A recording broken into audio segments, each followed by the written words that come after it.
સુરત શહેરમાં traffic police દ્વારા ટ્રાફિકની સમસ્યા હળવી થાય તે માટે સ્પેશિયલ ડ્રાઇવ અને ઝુંબેશ સ્વરૂપે કામગીરી કરવામાં આવી રહી છે. દરમિયાન આજે માન દરવાજાથી ભાઠેના તરફ જતા રસ્તા પર દબાણ હટાવવાની કામગીરી હાથ ધરીને રસ્તો ખુલ્લો કરવામાં આવ્યો હતો. આ ઉપરાંત અહીં સાફ સફાઈની પણ કામગીરી કરવામાં આવી હતી.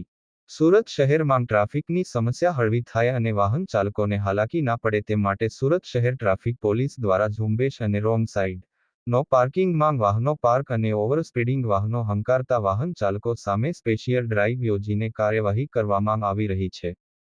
આ ઉપરાંત લોકોને ટ્રાફિક નિયમ અંગે જાગૃત પણ કરવામાં આવી રહ્યા છે. ત્યારે આજ રોજ સુરતના માન દરવાજાથી ભાઠેના તરફ જતા રસ્તા પર દબાણ હટાવવાની કામગીરી હાથ ધરીને રસ્તો ખુલ્લો કરવામાં આવ્યો હતો.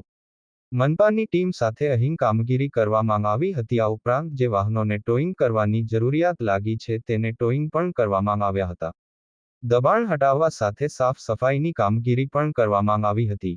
એસીપી વિપુલ ગામિતે જણાવ્યું હતું કે શહેરમાં ટ્રાફિકની સમસ્યા ઓછી થાય અને નાગરિકોને ઓછામાં ઓછી તકલીફ પડે તે માટે ઘણા સમયથી ઝુંબેશ તેમજ ડ્રાઇવ ચલાવવામાં આવી રહી છે.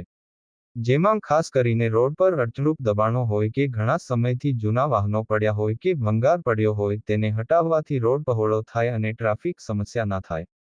દરમિયાન પોલીસ કમિશનરની સૂચના હતી કે માન દરવાજાથી ભાઠેના તરફ જે રોડ જાય છે ત્યાં પુષ્કળ પ્રમાણમાં જૂના વાહનો અને અન્ય અલગ અલગ બીજા ભંગારના સામાનોનું પણ દબાણ છે તો તે દૂર કરવામાં આવે તો વાહન ચાલકોની તકલીફ પણ દૂર થાય એમ છે. જેથી આજે સ્થાનિક પોલીસ અને મનપાના અધિકારીઓ સાથે આજે દબાણ હટાવવા સાથે સાફ સફાઈની કામગીરી કરવામાં આવી હતી.